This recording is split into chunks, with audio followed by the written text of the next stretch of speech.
noche dos versículos. Uno se encuentra en Juan, capítulo 8, verso 36.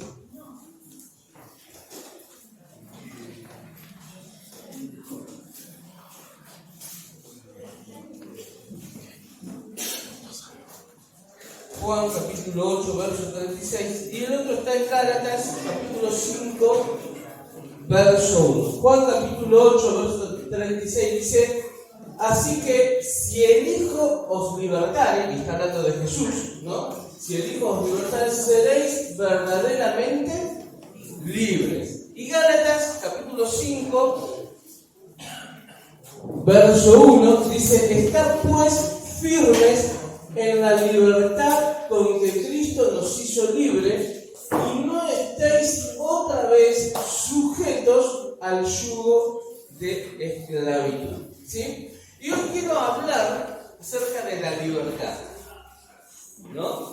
Nosotros, como país, como sociedad, en el gobierno de Alfonsín entramos en un estado de democracia, ¿no? Y desde que ustedes ya lo habrán visto en la escuela, los chicos y los grandes también los hemos visto en la escuela, ¿no? Y todo lo que conlleva la democracia, la libertad de expresión, poder expresarnos, poder decir lo que pensamos y todo lo demás, ¿no? Que conlleva la libertad. Pero ahora quiero hablar de la libertad, pero de la libertad verdadera. Yo ahora te pregunto, ¿vos te sentís libre? ¿Sos libre de hacer, de pensar, de actuar? ¿No? La Biblia nos dice que tenemos que permanecer en la libertad que Cristo nos dio y no volver a un estado de esclavitud en la que estábamos antes, ¿no? Y quiero darte dos definiciones acerca de la libertad para que podamos entender de lo que vamos a hablar en esta noche. La libertad, dice una de las definiciones según el diccionario de la Real Academia Española, dice: facultad y derecho que tienen las personas para elegir de manera responsable su propia forma de actuar dentro de una sociedad.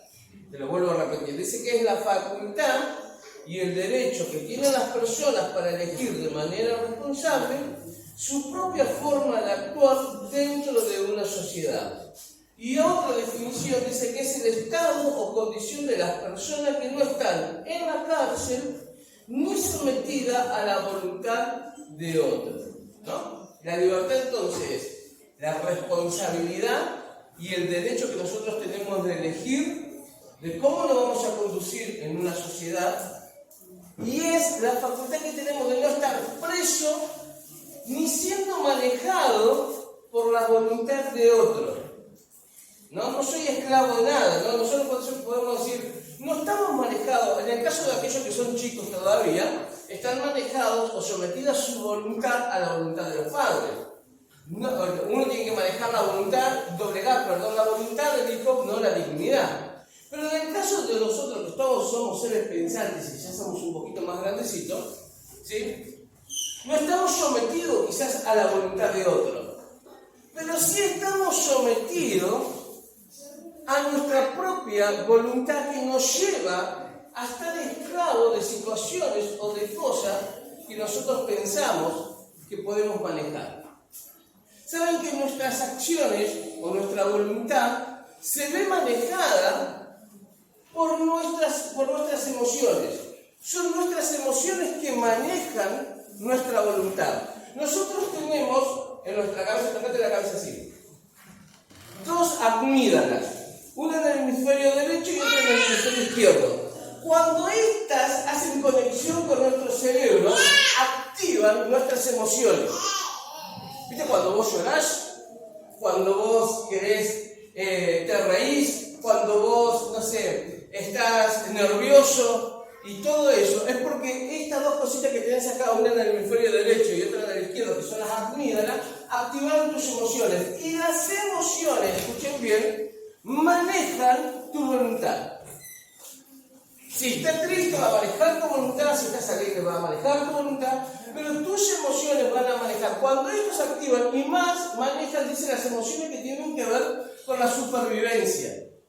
¿Me entendés? O sea, cuando vos necesitas activar adrenalina para salir de una situación límite.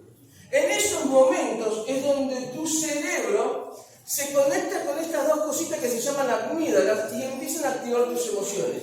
Y ahí tus emociones empiezan a manejar tu voluntad.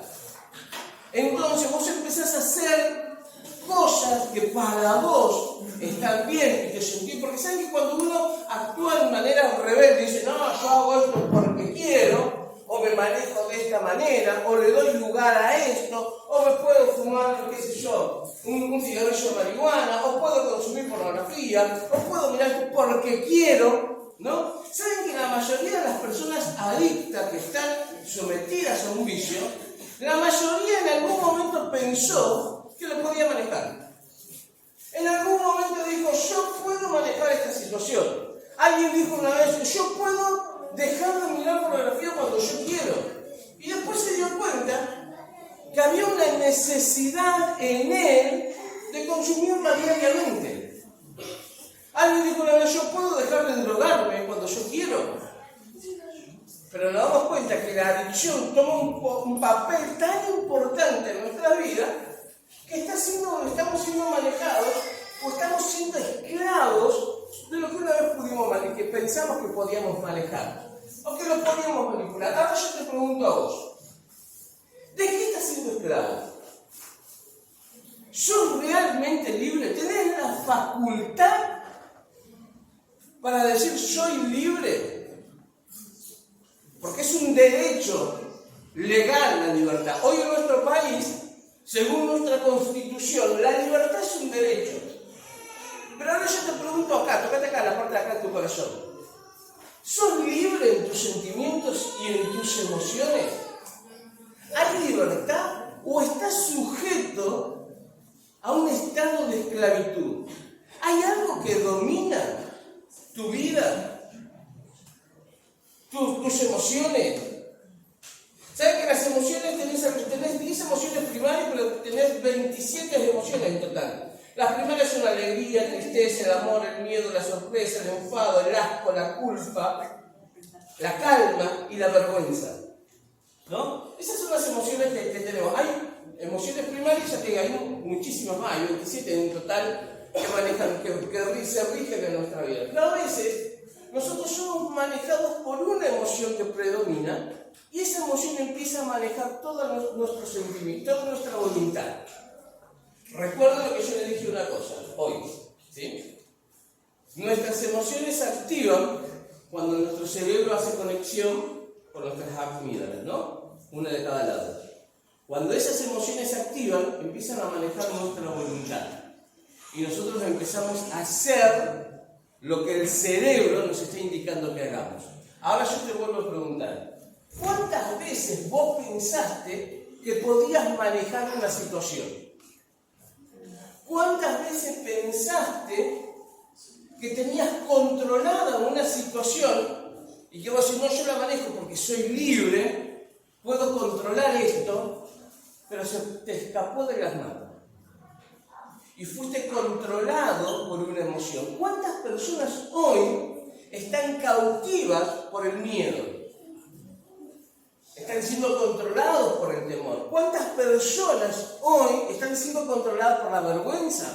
Por una emoción, por algo que hiciste que te causó vergüenza y controló toda tu voluntad. No podés hacer lo que querés porque la vergüenza maneja tu vida. No podés manejarte o expresarte públicamente porque la vergüenza está manejando tu vida. ¿Cuántas personas están siendo controlados y manejados por la culpa? La culpa que nos carcome. La culpa que no nos deja avanzar, porque la culpa no te permite tener visión de futuro, proyectarte hacia adelante. Si yo te digo, ¿cómo te ves de acá a 3 años en tu vida? Y si estás manejado por tu culpa, por la culpa, por ese sentimiento que va a manejar tu libertad, que estás siendo esclavo, no tenés un proyecto a futuro.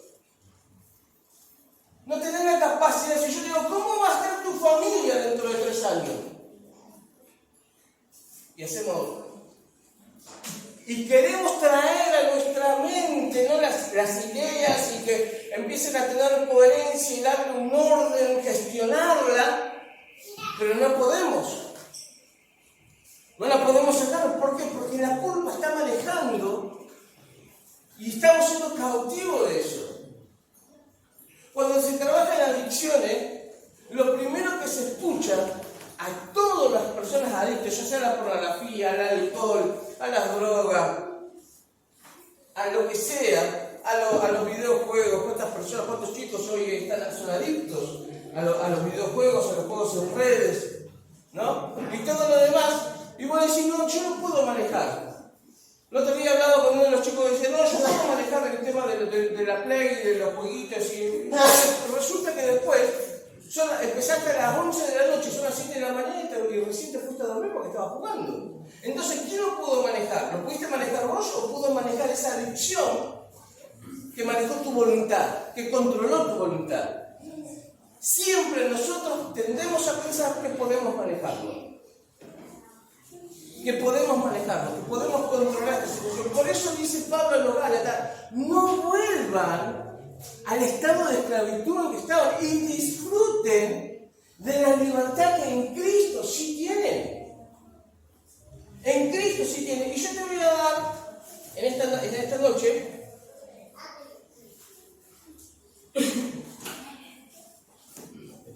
tres medios, no me salía la palabra, tres medios para no volver a la esclavitud. Tres medios, ¿sí?, para no volver a la esclavitud. Y el primer medio que vamos a ver para no volver a estar esclavo de alguna emoción es entender que necesitamos tener en nuestro corazón el temor de Dios. Temor de Dios. Pero no ese temor que a veces nosotros pensamos. Porque si yo te digo temor, ¿vos qué pensás? Una persona temblando ahí, llena de miedo, ¿no? ¿Vieron como las hienas en el Rey León cuando le nombran a Mufasa? Dice Mufasa y empiezan a temblar. No es eso. No es que yo te digo Dios, y vos digo, oh Dios, reverente, santo y puro, fuego consumidor. Sí, todo eso dice que la Biblia dice que es todo eso. Pero no es el temor.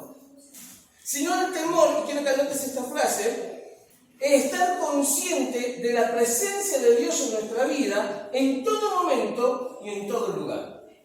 Eso es el temor de Dios, es estar consciente de la presencia de Dios en mi vida en todo tiempo y en todo lugar. Que donde yo vaya, pues tengo que entender que Dios está. Que a donde yo me muevo, Dios está. En el tiempo que estoy en la escuela, en la noche en mi cama, fue lejos de la vista de mi mamá o de mi papá o de las personas que me cuidan, Dios está. En el momento que quiero ir, desviarme, volver a la esclavitud, Dios está. Eso es el temor de Dios. Dice la Biblia que el hombre más sabio de todo el universo fue el rey Salomón. Y que no va a haber hombre más sabio que Salomón. Y cuando termina el libro de Eclesiastés de la Biblia, el último versículo, o los últimos versículos de Eclesiastés, el hombre más sabio del mundo, después de haber escrito la Eclesiastés y haber dado consejo a todo el mundo, él termina diciendo esto: el fin de todo el discurso oído es este: teme a Dios y guarda sus mandamientos, porque esto es el todo del hombre. Entonces, lo que dijo la persona más sabia del mundo, el fin de todo lo que escuchaste se resume en dos cosas: teme a Dios y guarda sus mandamientos. Y dijimos que el temor de Dios es tener la conciencia y la seguridad de que Dios está en todo tiempo, en todo lugar, sabiendo todo lo que yo voy a hacer. Antes, dice el Salmo 139, de que esté la palabra en mi boca, tú ya la conoces, le dice el salmista, ¿no? O sea que Dios no podemos escaparnos. Y el temor de Dios tiene que ver con que yo tengo que entender que Dios está en todo lugar y en todo momento. Cuando se está por decir esas malas palabras, Dios está.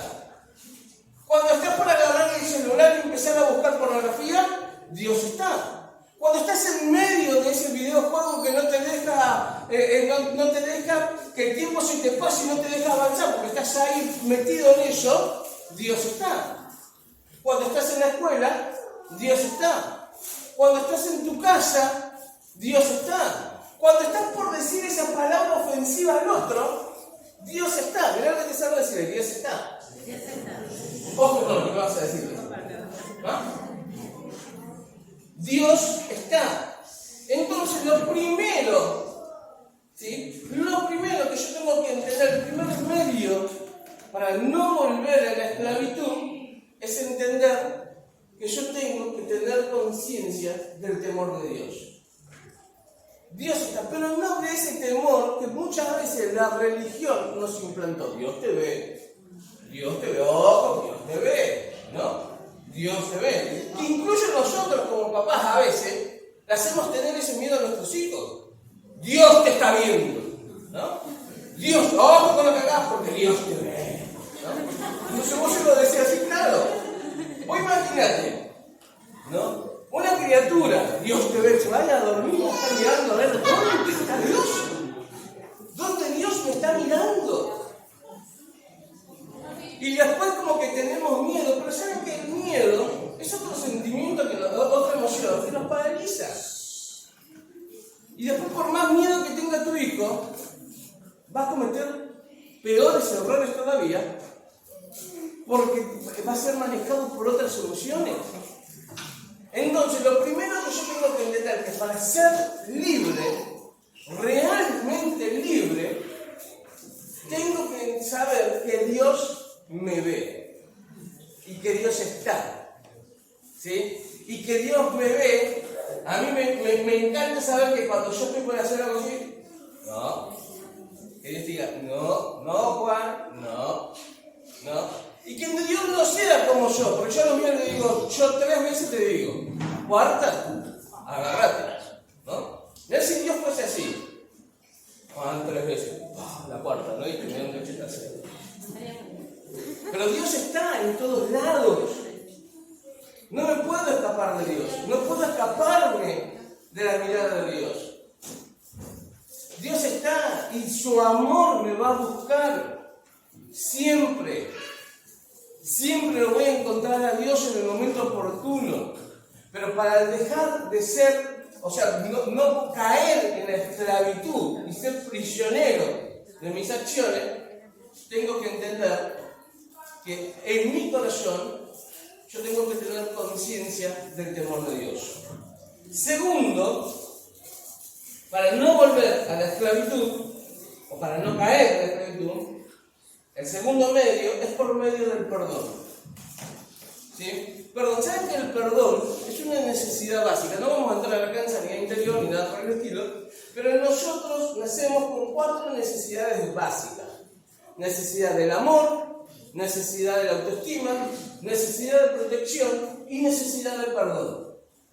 Todos los que estamos acá tenemos esa necesidad básica, nacemos con esa necesidad. Somos seres sociales en constante interacción y cambio con el otro. Me nutro, me retroalimento del otro y el otro se retroalimenta de mí. Pero en esa retroalimentación estamos en un constante cambio continuo. Entonces cometemos errores hacia el otro. Yo no ofendo al perro. No voy a ofender al gato, a menos que no le dé de comer. El gato no se va a ofender conmigo porque le dé un insulto. Pero sí el otro.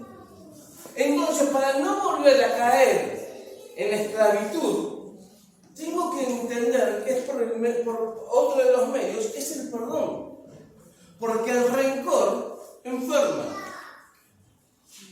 Cuando yo genero en mí una falta de perdón hacia el otro no se enferma. Me enfermo yo. El otro va a seguir con su vida. El que va a quedar limitado y esclavo y en medio de una prisión, soy yo. El que no sabe sacar la amargura del corazón, la amargura hecha raíz.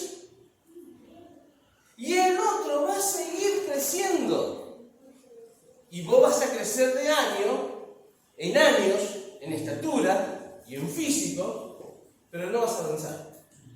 No vas a ser libre, vas a estar metido en una cárcel. Y la amargura y la falta de perdón te van a encarcelar. Y vas a estar ahí y no vas a poder salir. Y no vas a ser libre. No vas a tener ni la facultad ni el derecho para manejarte de manera libre. El temor se va a apoderar de vos y te va a gobernar. Y te va a decir, no. El temor te va a silenciar. Te va a quitar la posibilidad de poner en palabras. La falta de perdón te silencia, te enmudece, te entorpece, te quita esto tan lindo que tenemos nosotros, que formamos, que es el nido de palabras, porque todos nos comunicamos, podemos hablar y formamos un nido de palabras, que la palabra nos hace sanar incluso. Ahora, ¿es difícil perdonar al otro? Sí. ¿Es complicado perdonar una ofensa? Sí. ¿Es complicado perdonar a aquel que te lastimó? ¿Sí conmigo? Sí. Pero más complicado es perdonarte a vos. Eso es lo más jodido. Más complicado es perdonarte vos. Ahora pensá por un momento, ¿qué fue lo peor que hiciste en tu vida? Haberme casado con esta, lo han dicho alguna vez. ¿Qué fue lo peor, o lo más malo, o lo más que vos decís, esto es imperdonable, que hiciste en tu vida? Gandhi tenía una frase que decía, si yo tuviese que patear a mi peor enemigo, no me sentaría por varios días, ¿no? Porque nuestro peor enemigo somos nosotros. El otro día hablamos que una de las maneras para cuidarnos a nosotros es tratar de a ver cómo alimentamos a nuestra voz interior, qué nos decimos a nosotros mismos. Ahora, todos hablamos de alguna manera con nosotros mismos. Yo hablo con Juan, con mi Juan interno, ¿no? Cuando Juan se equivoca, ¿qué le digo yo a Juan? Cuando Marcos comete un error, ¿qué le dice Marcos a Marquitos? Cuando cometes un pecado, ¿qué le dice? Es tu voz interior que hable, que vos te hablas. Porque acá no todos estamos medio piluchos, ¿eh? Acá más de una vez, los que estamos acá han estado hablando solitos, ¿eh? Las mujeres han estado hablando ropa y han estado hablando con su yo interno.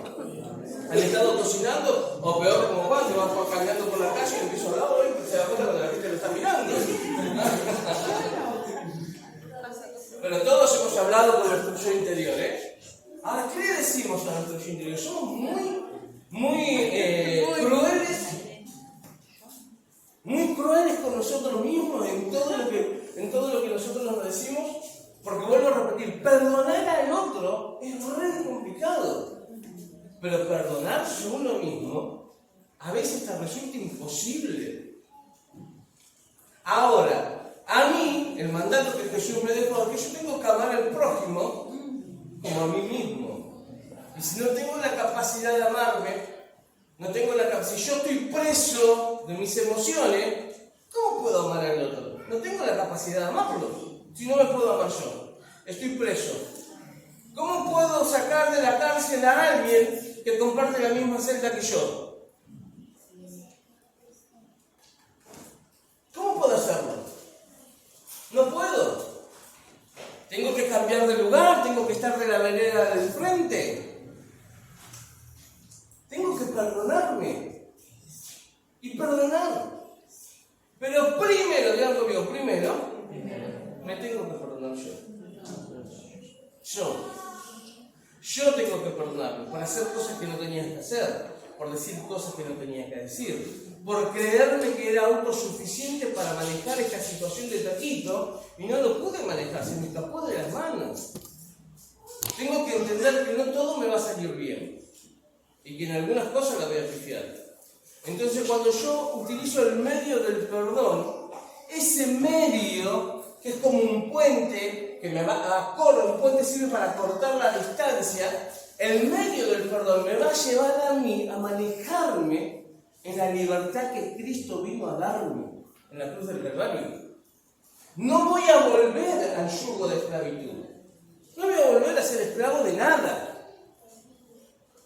Porque en medio del perdón, atravesando ese puente que es el perdón, puedo entender que fui hecho libre, sé quién soy y a dónde voy. Mira lo que se habló de decir, sé quién soy y a dónde voy. Y por último, le voy a pedir a los chicos que me acompañen.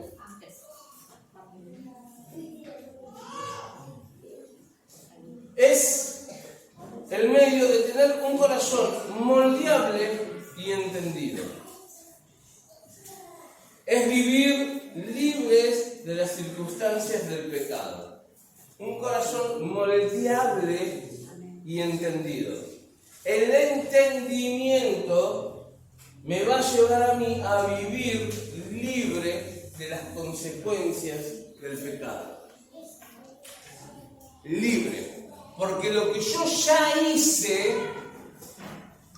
lo que yo cometí, errores y horrores que cometí en mi vida, ya fue perdonado. Una vez alguien dijo, no me pidas perdón, que de parte de Dios, ¿no? Dijo, no me pidas perdón, porque yo ya te perdoné. No me pidas perdón, ahora perdónate vos, porque si no estamos todos, yo no nací en las mecánicas, Señor, perdóname, Señor, perdóname, Señor, perdóname, Señor, perdóname, ¿no? Pero en ese trayecto, en ese lapso de tiempo, de ese tiempo cronos, ¿no? Una semana estamos diciendo perdón, Señor, perdón, Señor, perdón, pero todos los días estamos haciendo lo mismo. Porque sin darnos cuenta, estamos siendo sometidos en un círculo vicioso que es el pecado. Entonces por eso Dios dice, no me pidas perdón porque yo ya te perdoné. Una sola vez es suficiente. Un corazón entendido y un corazón moldeable está lejos, ¿sí?, de la esclavitud, de las consecuencias del pecado. Porque yo te puedo asegurar que si vos me decís, si hoy estás esclavo de algo, es por algo que hiciste y hace tiempo. Hace tiempo. Es por un error que cometiste y ya hace tiempo, ya lo hiciste. Ya está. Pero seguís siendo esclavo en tu mente y en tus sentimientos, tus emociones, siguen manejando esa situación, eso como si hubiese sido ayer. ¿Y saben qué? El diablo es tan astuto para recordarnos todos los días lo que hicimos hace 20 años atrás. Es tan astuto que falta un estímulo para que el cochino este lo pueda utilizar para hacernos acordar de lo que hicimos hace 20 años atrás. Y bueno, va a pedir perdón, Señor, perdóname. Y hace 20 años ya se lo pediste. Pero por medio de un corazón moldeable y entendido, nosotros podemos estar lejos de las consecuencias de la esclavitud, de las consecuencias de nuestro pecado. ¿Las consecuencias están? Sí. ¿Las vamos a vivir? Sí. Pero las consecuencias las vamos a vivir en un lapso de tiempo. Solamente un lapso que tiene un principio y un fin. No puedo vivir mis 30 años que me quedan por delante viviendo con las consecuencias de algo que ya cometí, que ya pedí perdón, que ya me arrepentí. Pero que el diablo todos los días se encarga de hacérmelo recordar. Entonces, cuando me mira al espejo, tengo que entender, ¿saben que nosotros somos personas que todo el tiempo cambiamos? Como vos pensás hoy, no pensabas hace 10 años atrás. Y en esos cambios que nosotros estamos teniendo continuamente, Dios está en nosotros. O sea, sí, está bien. Yo dije esto, si cuando lo dije hace... Una vez una persona me dijo, sí, pero vos hace 2 años me dijiste esto. ¿Y cuánto hace 2 años? Ahora no piensa de otra manera. Al menos que no sea algo tan grave, ¿no? Que diga así, anda, cambia tu mujer por otra, ¿no? Pero si es algo que no tiene que, o sea, que tiene que ver con pero ya no pienso de esa manera. Ya en estos 2 años evolucioné, crecí, Dios trabajó conmigo, maduré. No puedo hacerme cargo de lo que te dije hace 2 o 3 años. Si ya pedí perdón, si ya no pensé que ya estaba la situación arreglada. No me puedo hacer cargo hoy. Porque si no vuelvo a traer y vuelvo a ser esclavo de lo que dije hace 3 o 4 años. Pero hay personas que en esos 3 o 4 años se mantuvieron esclavos por una palabra, por no perdonar, por la amargura. Ahora, ¿cuántos de nosotros hoy estamos esclavos por algo que hicimos y ya hace tiempo? Yo no puedo perdonarme esto. No puedo proyectarme porque hice esto. Y pasa el tiempo y los cultos y los altares y siempre pedimos perdón por las mismas cosas. Siempre le estamos pidiendo a Dios perdón, Señor, perdón. Y Dios dice, no me pidas perdón, yo ya te perdoné. Ahora, temor de Dios es estar consciente de la presencia de Dios en nuestra vida en todo momento y en todo lugar. Ese es el primer medio para mantenernos en libertad. Segundo, por medio del perdón. Perdón al otro, pero principalmente perdonarlo yo. Y tercero, un corazón moldeable y entendido. David, después de haber cometido el peor error de su vida, que trajo consecuencias nefastas a toda su prole, terminó diciendo en el Salmo 51, el corazón contrito y humillado no despreciarás tú, oh Dios. No vas a despreciar lo hecho está. Las consecuencias fueron inmediatas o quizás tuvieron un lapso de tiempo, pero ya está. Ya está. Cuando uno entrega a Dios esa culpa, queda un poquito más liviano para seguir corriendo la carrera que tenemos por delante. Por eso dice el libro de Hebreos, corramos con paciencia la carrera que tenemos por delante, puesto los ojos en Jesús, autor y consumador de nuestra fe. Pero primero le dice, despojémonos de todo peso y del pecado que nos asedia. Y el peso tiene que ver con culpas, con falta de perdón, o con circunstancias que nos hicimos cargo que no eran nuestras. Es tan lindo sentirse libre, pero libre de verdad. Libres. ¿No? Esa libertad que Dios nos da para poder cantar, para poder adorar, para poder servir, para poder trabajar. En algún momento hemos sentido ese peso del pecado. Y hemos sentido el gusto amargo de las consecuencias de las malas decisiones. Claro que sí, nos hemos equivocado y mucho. Hemos cometido errores, sí, muchísimos errores. Hemos lastimado, sí, a mucha gente. Pero también hemos aprendido a disfrutar de esta gracia tan linda que Dios nos regala. Esa gracia que nos abraza, nos levanta, nos limpia, nos sostiene, nos motiva, nos impulsa, ¿sí?, a poder seguir. ¿Cuánto peso podemos cargar?